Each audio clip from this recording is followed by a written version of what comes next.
Kejadian pasal 48. Yakub memberkati Manasye dan Efraim. Sesudah itu ada orang mengatakan kepada Yusuf, "Ayahmu sakit." Lalu dibawanyalah kedua anaknya, Manasye dan Efraim. Ketika diberitahukan kepada Yakub, "Telah datang anakmu Yusuf kepadamu," maka Israel mengumpulkan segenap kekuatannya, dan duduklah ia di tempat tidurnya.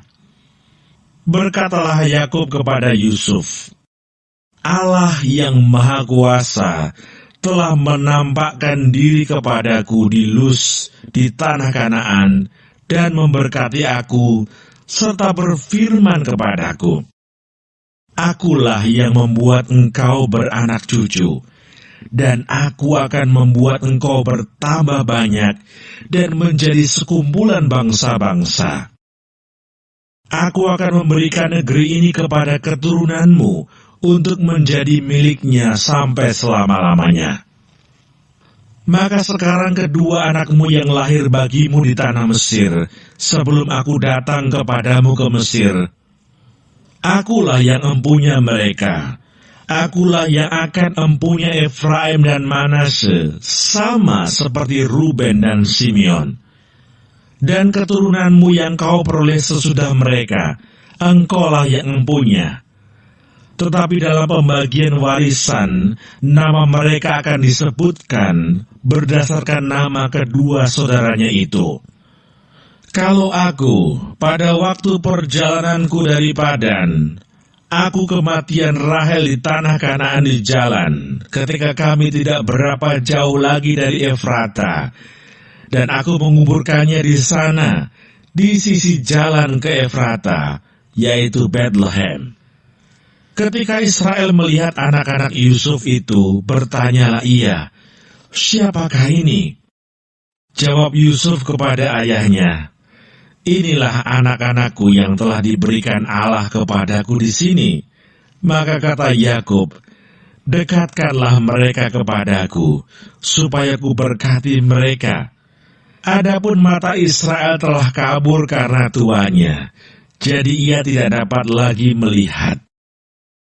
Kemudian Yusuf mendekatkan mereka kepada ayahnya, dan mereka dicium serta didekap oleh ayahnya. Lalu berkatalah Israel kepada Yusuf, 'Tidak kusangka-sangka bahwa aku akan melihat mukamu lagi. Tetapi sekarang Allah bahkan memberi aku melihat keturunanmu.' Lalu Yusuf menarik mereka dari antara lutut ayahnya, dan ia sujud dengan mukanya sampai ke tanah. Setelah itu Yusuf memegang mereka keduanya, dengan tangan kanan dipegangnya Efraim, yaitu di sebelah kiri Israel, dan dengan tangan kiri Manasye, yaitu di sebelah kanan Israel. Lalu didekatkannya lah mereka kepadanya. Tetapi Israel mengulurkan tangan kanannya dan meletakkannya di atas kepala Efraim, walaupun ia yang bungsu, dan tangan kirinya di atas kepala Manasye. Jadi tangannya bersilang, walaupun Manasye yang sulung. Sesudah itu diberkatinya lah Yusuf, katanya, 'Nenekku dan ayahku, Abraham dan Ishak, telah hidup di hadapan Allah. Allah itu sebagai Allah yang telah menjadi gembalaku selama hidupku sampai sekarang, dan sebagai malaikat yang telah melepaskan aku dari segala bahaya. Dialah kiranya yang memberkati orang-orang muda ini, sehingga namaku serta nama nenek dan bapakku, Abraham dan Ishak, termasyur oleh karena mereka, dan sehingga mereka bertambah-tambah menjadi jumlah yang besar di bumi.' Ketika Yusuf melihat bahwa ayahnya meletakkan tangan kanannya di atas kepala Efraim, hal itu dipandangnya tidak baik. Lalu dipegangnya tangan ayahnya untuk memindahkannya dari atas kepala Efraim ke atas kepala Manasye. Katanya kepada ayahnya, "Janganlah demikian, ayahku.